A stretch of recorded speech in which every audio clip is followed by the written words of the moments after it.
Salut les amis, aujourd'hui on a le plaisir de se retrouver sur un petit canal du sud de la France sur lequel je suis déjà venu pêcher en faisant quelques concours de temps en temps. Donc je vais essayer de vous faire partager ma partie de pêche aujourd'hui, bien que je sois tout seul. Donc bon, j'ai décidé quand même de venir sur ce parcours parce que c'est un petit parcours qui est assez technique quand même, il ne faut pas se le cacher, et assez plaisant. Voilà, donc vous allez voir, je vais vous présenter le parcours durant la partie de pêche. Au niveau de l'amorce, c'est simple, je vais partir sur un petit kilo de gardon et de la Super Cup au niveau de l'amorce Van Den Heyne, histoire d'avoir une amorce gardon assez foncée quand même, mais qui travaille relativement beaucoup. Et je vais rajouter de la terre que j'ai pris le soin de ramasser, la terre assez sombre, pour alourdir et bien plaquer le mélange au fond de l'eau, parce qu'il y a quand même un petit courant léger, mais pour éviter justement que l'amorce parte. Il y a un fond qui est assez particulier, il y a beaucoup de vases également ici. Donc c'est pour ça que je vous dis ce parcours est assez technique. Donc je vais faire un pré-mouillage de l'amorce, comme je vous ai déjà expliqué auparavant. Rien de secret. Je vais pré-mouiller l'amorce, que je suis en train de faire. Et puis après je vais préparer mes lignes. Donc je vais vous montrer les lignes que je vais utiliser aujourd'hui. Il va falloir faire attention parce qu'on est sur un parcours, je ne sais pas si on le voit, sur lequel on a beaucoup de reflets au niveau de l'eau. Donc le fait de bien voir son flotteur, c'est important. Donc il va falloir jouer entre sensibilité, parce que c'est une pêche assez technique, et aussi choisir un flotteur avec une antenne visible, parce que ça sert à rien, comme je vais peut-être vous l'expliquer tout à l'heure, d'avoir un flotteur hyper sensible avec une antenne métal. C'est bien beau, mais si on voit pas l'antenne, ça sert à rien de pêcher. Donc je préfère peut-être partir avec un flotteur avec une antenne fibre voire plastique, que j'arrive à voir même si je perds au niveau sensibilité, mais par contre je verrai mes touches. Voilà, on va essayer de partir comme ça, et puis on fera un petit briefing durant la pêche. Je vais essayer de vous montrer, j'espère faire du poisson. Ici sur ce parcours, pour pas vous mentir, il y a essentiellement des gardons, des plaquettes, quelques carassins. Il y a aussi beaucoup de carnassiers. Donc j'espère que ça va pas trop jouer les troubles faits aujourd'hui. J'ai pris une option sécurité feeder pour pêcher sur la berge en face. Je sais pas trop ce que ça va donner. J'ai pas eu de retour. Il y a un concours apparemment demain ici. Donc on va voir si on arrive à déclencher quelques touches. En tout cas c'est le but de la journée. Il fait beau. On va pas se plaindre. Voilà, les températures ont quand même un peu baissé. Donc, je ne sais pas comment le parcours va être, si ça va être poissonneux ou pas du tout. On verra avec la pêche. Allez, je finis le mouillage de l'amorce, je prépare mon matériel et puis je reviens vers vous pour vous présenter tout ça avec plaisir. Allez, à tout à l'heure les amis, et merci de me suivre, c'est sympa. Donc aujourd'hui, j'ai quand même pas mal de questions sur le matériel. Donc je vais essayer de vous montrer. Ça, c'est une partie de mes lignes. Donc aujourd'hui, je vais partir sur ces types de flotteurs. Un flotteur classique, on appelle ça des flotteurs carottes du Nord. Donc on peut voir, j'ai plusieurs séries, donc des flotteurs maison, des flotteurs Garbolino SP T14. Et ça, c'est des anciennes chez Garbolino également. Donc je vais partir sur cette forme. Pourquoi? Tout simplement parce qu'on est sur un petit canal à petit gabarit, voilà, avec très peu de courant. Il n'y a pas de vent, ils n'annoncent pas non plus beaucoup de vent, donc c'est des flotteurs qui tiennent bien. Et je prendrai peut-être un boule que je vais vous montrer juste après, pour les pêches un peu plus, peut-être pour caler un peu plus. Voilà, là on est sur là, voilà, un style boule comme ça là. Voilà, en 1,5 g, c'est pas mal. Donc ça c'est des Garbolino, hein, rien de particulier. Donc au niveau de la pêche, c'est une pêche avec voilà, et là c'est pareil, c'est des séries antennes fibres, voilà, donc intermédiaire au niveau garbo qui passe assez bien. Et là on a vraiment les petits avec antenne, les bouchons plaquettes avec antenne fer qui sont pas mal, mais ici comme je vous dis, je préfère viser sur la visibilité. Vous allez voir pourquoi, tout simplement tout à l'heure. Voilà les amis, au niveau du matériel, des lignes, je vous présenterai les appâts tout à l'heure, et puis on retourne auprès de la pêche tout doucement. Bon voilà, tout est prêt. Donc au niveau de l'amorce, elle est finie, hein. Ça fait une amorce un peu noire, un peu plus lourde que d'habitude, forcément parce que j'ai mis de la terre, mais qui va travailler rapidement avec la Super Cup. Je vais faire un amorçage de 6-7 boules à la coupelle. Je rappelle que je suis seul, donc ça sert à rien de mettre des tas non plus d'amorce, voir un peu le poisson, comment le poisson réagit. Donc quelques morts au départ, vraiment une petite poignée avec quelques pinkies vivants, et ça sera l'affaire pour commencer la pêche, voir si le poisson déjà est actif ou pas. Au niveau du feeder, je me suis mis sur la berge d'en face où j'ai utilisé la même amorce mais sans terre, où je vais mettre quelques grains de maïs et quelques pinky gozer, voilà, histoire de faire un petit appel dès le départ. Et si vraiment j'ai pas de touche à la canne, j'irai de temps en temps faire quelques essais au feeder, histoire de me trouver une petite porte de sortie si il n'y a pas de poisson. Ça peut arriver malheureusement. Au niveau du matériel, comme je vous ai précisé, je suis parti sur des flotteurs type carotte. Je sais pas si on voit bien. Voilà, des Ricbert tout simplement là. Pour justement chercher ce côté sensible, antenne métal mais un peu plus grossière. Et puis après je suis parti sur des flotteurs pareil carotte avec antenne fibre, pour vraiment bien voir les touches. Comme on peut voir, il y a vraiment le soleil rasant avec deux parties vraiment à 11 mètres entre la partie blanche et la partie un peu noire. Donc au niveau des antennes, il faut faire attention. J'ai pris des antennes rouges et en sondant, j'ai bien regardé si ça passait vraiment dans le noir pour avoir une meilleure visibilité. Ça c'est hyper important ici. J'en vois beaucoup qui cherchent la sensibilité en pêchant des antennes fer, mais qui sont comme ça, ils ne voient pas les touches. Donc je vois pas l'intérêt. Après c'est mon avis perso, hein. Peut-être que j'ai totalement tort. Rien de particulier. Après au niveau des èches, un peu de pinky, du maïs et quelques petits terreaux de mon Thomas. Je vais amorcer à la coupelle et puis on va voir si j'ai quelques touches. Voilà, il y a une petite brise, un peu de vent, ça va faire du bien. Voilà, on n'est pas trop mal. J'espère avoir quelques touches, ça serait sympa. Ça fait longtemps que j'ai pas pêché à la canne. Au niveau du matériel, j'ai beaucoup de genre vite fait parce que ça me tient à cœur. J'ai pas mal de jeunes qui me posent des questions sur mon matériel. Alors ça fait partie de la pêche effectivement. Au niveau de la canne, j'ai une Garbolino. Alors je suis pas apte à avoir la dernière Garbolino de 4000 €. Déjà j'ai pas les moyens pour me payer cette canne là. Et puis j'ai pas trop j'ai pas l'utilité. Je suis pas un pêcheur de première division nationale. Donc pour moi c'est la Saphir, donc c'est une canne qui a déjà pas mal d'années, mais qui correspond à ma pêche. Je vous explique, c'est une canne un peu qui est basée à la base sur de la rivière, sur l'ensemble. Donc j'ai des kits rivière, et puis après avec les kits, je les ai adaptés. J'ai pris des kits Ruby, on appelle ça, des kits diamant, pardon, autant pour moi. Donc qui vont alléger la canne. Donc aujourd'hui c'est sûr que je pars sur des kits intermédiaires. Donc Ruby, ça allège la canne, ça la met un peu plus droite. Et j'ai un kit Saphir pour la grosse ligne, 1,5 g boule, avec un petit élastique creux. Si vraiment il y a un gros poisson qui me prend, j'ai des chances de le sortir. Voilà au niveau du matériel. Après c'est si je peux vous donner un conseil, surtout aux jeunes, ne cherchez pas à acheter la dernière canne voilà, de la marque. C'est pas celle qui va peut-être vous correspondre. Ici on est dans le sud, moi je suis dans le sud, c'est totalement différent des pêches du nord. Dans la pêche du nord, on peut se permettre d'avoir une canne qui va être un peu plus légère, un peu plus raide, type moi à l'époque c'était les G895 ou les 995 de chez Garbolino, qui étaient superbes, je peux pas dire, mais dans le sud c'est pas des cannes qui pourraient correspondre, dans la mesure où ici on a du Mistral. Donc il y a des moments il faut avoir une canne qui soit solide, on n'a pas le choix, parce qu'avec les rafales, si on a une canne qui est oui c'est sûr très légère, mais si ça casse, c'est pas le but. Et puis quand on casse un élément, on sait le prix que ça vaut. Donc si je peux donner un conseil, c'est bien adapter la canne à la région et surtout aux pêches qu'on est censé faire.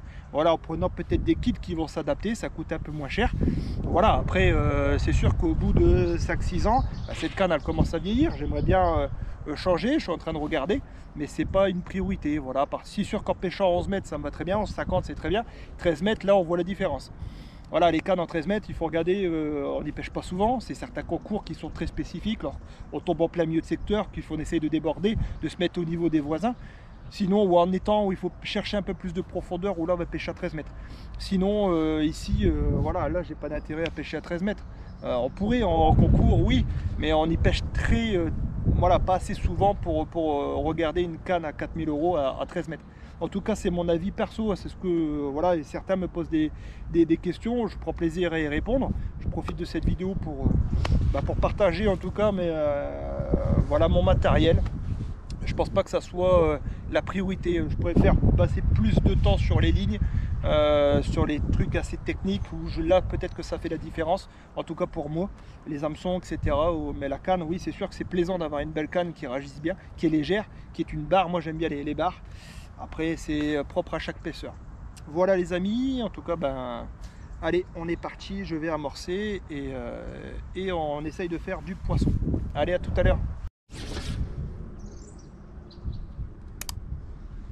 Donc là, comme j'ai dit, amorçage à la coupelle, 6-7 boules. Alors attention, on est sur un terrain qui est vaseux. Donc je serre pas les boules comme un fou. Je préfère les serrer vraiment de manière intermédiaire, de manière à ce que l'amorce tombe et s'effrite rapidement. C'est pour ça que j'ai mis quelques pinkies vivants. C'est sûr qu'on voit déjà l'amorce travailler, ça c'est certain, c'est imparable. Voilà.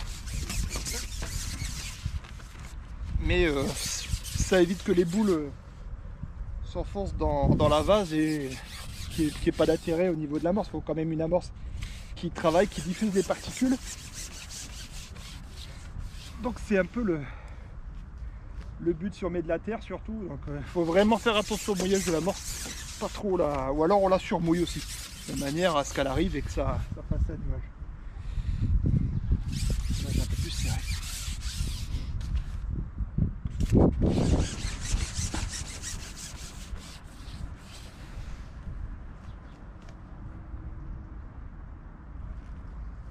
Allez, je vais mettre quelques cages au feeder et après on fera un petit, on commencera la pêche. Donc là je finis mon amorçage au feeder, comme vous allez pouvoir le voir. Je pêche vraiment sur la face. Alors, il faut bien regarder si on n'accroche pas ici, c'est hyper important. Donc un amorçage avec des gozers principalement et quelques grains de maïs.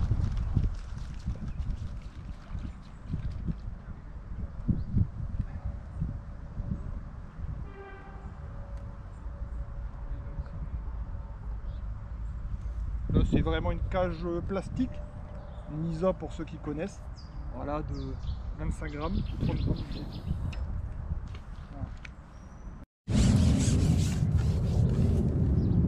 Alors c'est parti, j'ai commencé donc avec la 1 gramme, carotte, vraiment sur l'amorçage comme on peut le voir, vraiment précis. Et on va voir si il y a du poisson.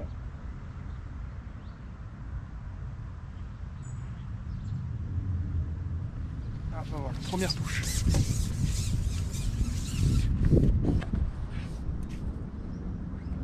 pas mal. Ouais. Magnifique poisson, un petit gardon. Mais c'est de bon augure. On va mettre un gozère, j'ai des gozères rouges. Donc, on va voir un petit peu comment le poisson se comporte.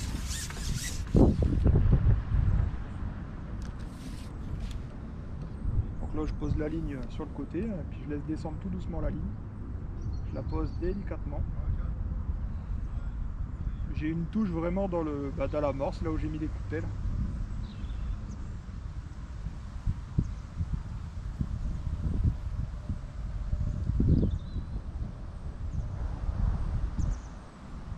Donc là c'est bien, avec mon antenne dans le noir, je vois bien l'antenne rouge qui ressort.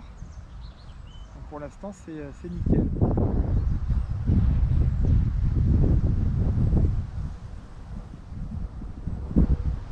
Alors sur cette ligne là je suis en olivette.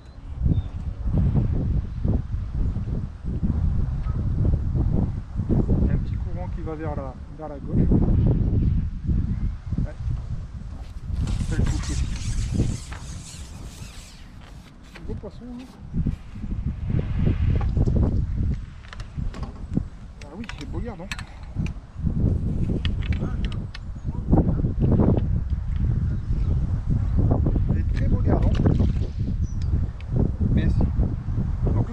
j'ai vraiment pas mis beaucoup d'amorce et beaucoup d'èche sur le fond. Je vais voir le rythme des touches. C'est ça qui est le plus dur, voir le rythme des touches, de manière à voir si le poisson réagit, pas les gaver non plus.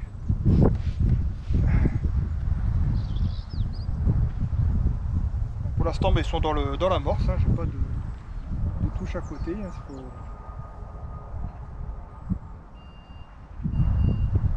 on voit bien que l'amorce travaille parce qu'il y a des pétillements. Donc ça c'est important. Puis là on voit avec les reflets, la luminosité est encore plus dure.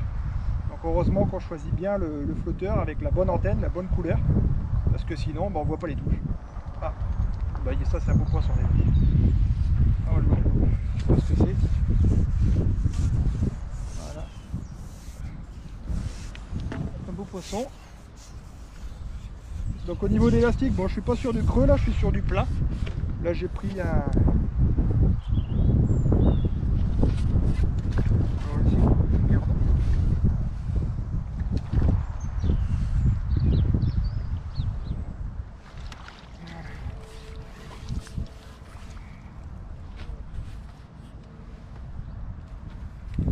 gardon. J'ai fait le tour. C'est très beau poisson. Magnifique gardon. Écoutez, la pêche s'annonce très plaisante parce que si c'est des poissons comme ça va me plaire.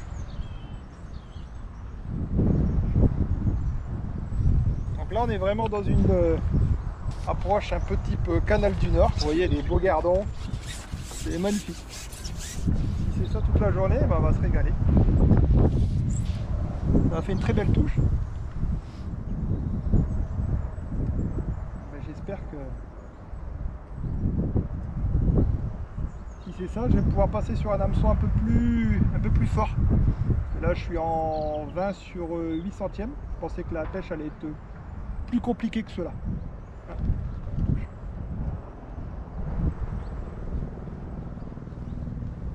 Allez, je me mets dans la pêche et puis on revient tout à l'heure sur sur l'analyse. En essayant d'en faire une, j'essaierai quand même d'aller voir au feeder de temps en temps et de remettre des coupelles régulièrement pour remettre à manger. Donc là, faut pas. Voilà.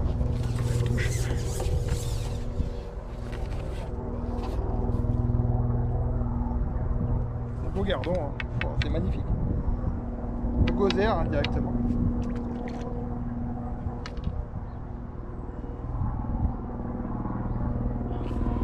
Allez, je vais essayer de prendre un maximum de plaisir et je vais essayer de vous faire partager tout ça. En tout cas, ça commence super bien. J'ai des touches, j'ai le sourire aux lèvres, c'est magnifique. Il fait beau, je vais terminer en short, je pense. Allez, à tout à l'heure.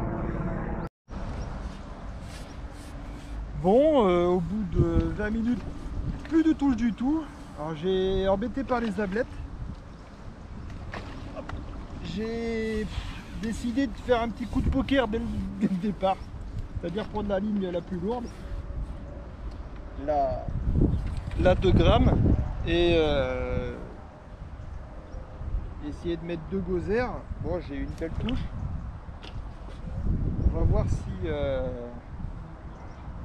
c'est bon. Je vais remettre des coupelles tous les 15 minutes de manière à toujours mettre à manger. Là je vais décider de mettre un petit bouquet de pinky, je pense que ça peut faire mouche. Je suis vraiment embêté par les ablettes. J'ai mis une plombée, on s'adapte, c'est vraiment un petit choix là. Plombée assez basse avec là sur la 2 grammes j'ai un plan de touche numéro 8. Donc vraiment quelque chose d'assez stable quand même. Même si c'est pas l'idéal pour les gardons, en tout cas c'est pas la ligne que j'avais choisie pour les gardons. Mais je me suis dit, est-ce qu'il n'y a pas un beau poisson qui est passé, des brèmes qui soient installés ou des carassins, je sais pas. Donc c'est pour ça que j'ai mis la 2 grammes, je vais avoir une petite plaquette.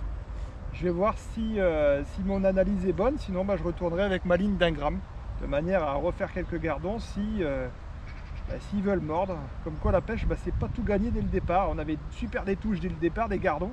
Je me suis dit ça va être magnifique et d'un coup rideau. Ah, oh, belle touche aussi, vous voyez. Beau poisson. Comme quoi ça peut peut-être payer cette analyse.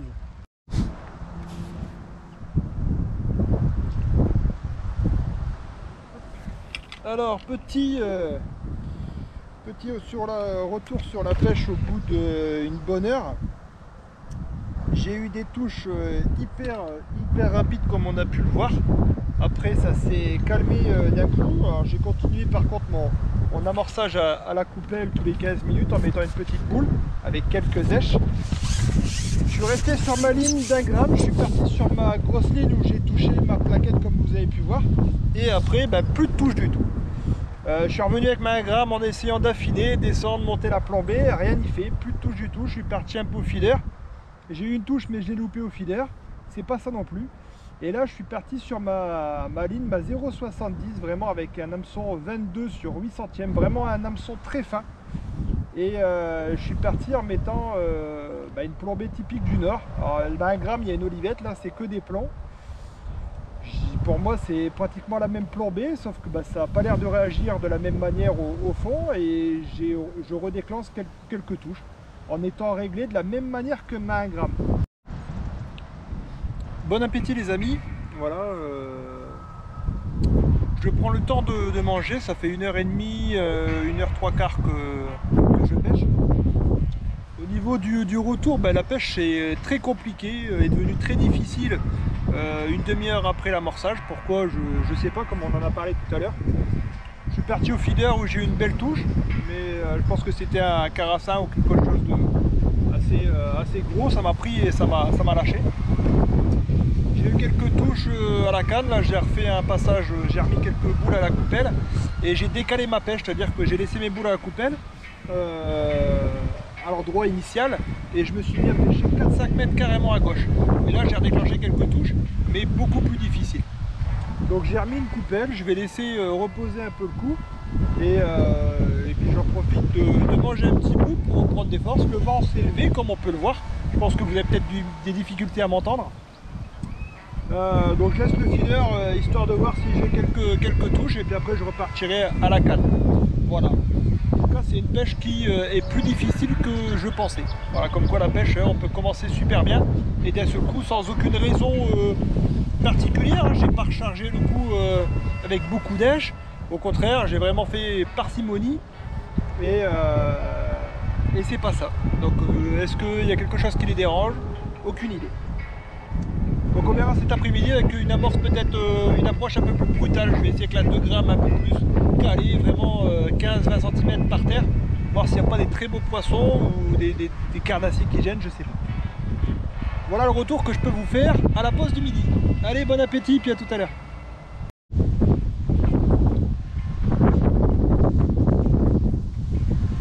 Bon j'ai relancé cage vide. Au feeder j'ai eu une très belle touche dès le départ. J'ai lancé cage vide, c'est descendu, c'est parti direct. C'est un beau poisson, je pense à un carassin ou une belle brème.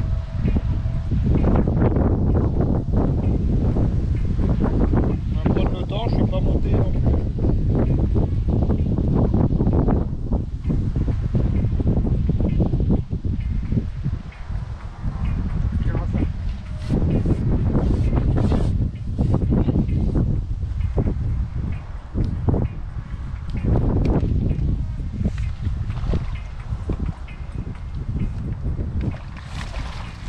Très beau carassin.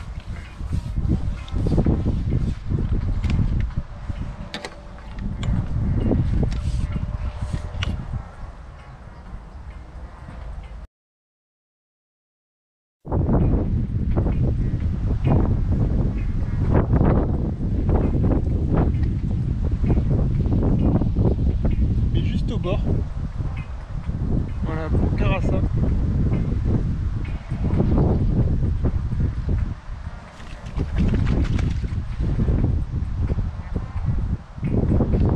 Comme quoi je disais tout à l'heure, le feeder ça peut sauver d'une situation.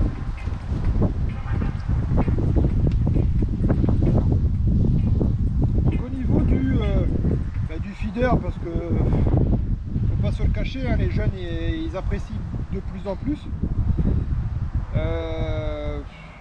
On me pose des questions sur le matériel. Alors là, c'est une Garbolino Essential Feeder, une 360 Light. J'aime bien l'action parce que c'est assez parabolique. Et puis ça, la moindre touche en tresse, c'est juste visible de ouf.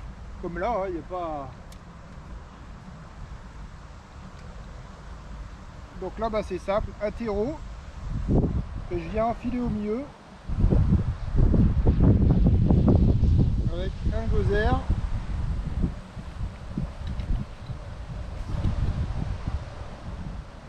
Et je viens couper les excédents du terreau. Je rejette cache vide parce que bah, j'ai eu une belle touche. Voilà, ras. Puis bah, j'espère que ça fera pareil, que c'était un beau poisson. Bon, j'ai décidé de changer de stratégie. J'ai jeté quelques boules à la main, histoire de repartir sur une stratégie totalement différente de celle du matin. Est-ce que c'est ça qui me déclenche des touches? On verra dans l'après-midi. Je pourrais peut-être avoir un avis un peu plus... un recul un peu plus, comment dire, informatif, parce que là, bon, j'ai pas encore assez de recul pour faire une conclusion, une analyse approfondie. J'ai jeté quelques boules à la main, histoire de faire du bruit. J'ai rappelé vraiment coupelle haute, de manière à faire un peu plus de bruit. Et voilà, je pêche avec la ligne d'un gramme que j'essaye de tenir au maximum. J'ai remis un plomb de 13 vraiment pour affiner. Je dois traîner de 2-3 doigts. Là, 2 grammes, j'ai fait quelques passes. Ça m'a pas donné plus que ça. Et là, en tenant bien la ligne, j'ai eu une belle touche. Sur le bac, par contre dans l'amorce. Ouais.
Voilà les amis, bah, écoutez, une bonne journée qui se termine avec quand même de jolis poissons. Voilà, regarde ça, allez, repartir là. Et puis bah voilà, une belle partie de pêche. Je vais m'empresser de remettre les poissons à l'eau et après on fera un petit débrief sur la pêche. Voilà, en tout cas des belles brèmes, voilà, des belles plaquettes. Il y a vraiment de très beaux poissons. Donc une belle jolie pêche avec des beaux gardons également. Voilà, super, magnifique. Je vais m'empresser de remettre les poissons à l'eau et puis après. Alors les amis, bah, écoutez, une partie de pêche qui se termine. Petit débriefing parce que bon, j'aime bien revenir toujours sur ma pêche. Je suis parti sur une pêche qui était de gardons au départ, où ça a répondu très vite comme on a pu le voir. Des beaux gardons, j'ai même été étonné. Et après, les touches se sont arrêtées net. Donc j'ai pas très compris la raison du pourquoi, du comment sur l'instant. Après j'ai essayé de mettre plus lourd, essayer de trouver des solutions, mais ça n'a pas été ça. Je suis parti au feeder où j'ai fait un carassin. Comme quoi le feeder peut sauver aussi une partie de pêche. Et après j'ai essayé vraiment d'affiner au niveau de la pêche à la canne, en prenant des petites lignes, en traînant peut-être un peu plus et et en laissant passer, j'ai réussi à déclencher quelques touches, mais c'était pas encore ça. Et l'après-midi, j'ai changé de stratégie. J'ai rappelé à la main et ça m'a fait rentrer du poisson. Alors est-ce que c'est ça qui a fait que j'ai touché un peu plus de poisson l'après-midi? Je sais pas, en tout cas ça a bien payé. J'ai eu beaucoup plus de touches, c'était plus régulier, les poissons étaient présents, notamment des plaquettes. Par contre, j'ai plus touché de gardon, c'était des plaquettes, quelques brèmes, mais toujours en pêchant avec la 1 gramme carotte. Donc il fallait vraiment pêcher propre, c'était pas des touches hyper franches, c'était des petites touches et ça partait tout doucement. Vraiment une belle pêche parce que c'est plaisant. Une belle pêche de plaquettes comme ça, voilà, toujours plaisant. J'ai pris pas mal de poissons, j'ai pas pesé. Voilà, j'ai passé une bonne journée. C'était très technique, c'est très intéressant. Comme quoi la pêche, il faut chercher, c'est pas toujours du gagner. J'étais parti sur une pêche, comme je disais, de gardons. Je me suis dit, je vais m'éclater en gardon, ça va être une pêche magistrale. Et les gardons sont partis et j'ai plus réussi à les retrouver. Donc au niveau des èches, j'ai pêché au pinky et au gozer principalement. Voilà, rien de spécial, mis à part cette stratégie de peut-être de rappeler à la main qui a fait peut-être rentrer les poissons. J'ai pas osé dès le départ, j'aurais peut-être dû. Voilà, c'est une approche voilà, tranquille, parce que je connais le parcours, je sais qu'il est quand même assez dur, assez technique. Donc j'ai pas voulu prendre de risques. Voilà, ça m'apprendra. Il y a des moments, il faut en prendre dans la pêche des risques et ça peut payer. Donc l'après-midi, j'ai changé d'optique et ça m'a réussi. Voilà les amis, en tout cas, ça m'a fait plaisir de partager cette partie de pêche, même si j'étais tout seul. Thomas n'a pas pu venir avec moi aujourd'hui. N'hésitez pas à partager voilà, cette vidéo si ça vous plaît, à mettre le pouce bleu comme d'habitude. Et je vous dis au plaisir au bord de l'eau et n'hésitez pas de laisser vos commentaires, ça fait toujours plaisir. Et j'y réponds toujours avec sincérité comme vous le connaissez. Et ça me fait plaisir aussi. Allez, salut les amis, merci encore.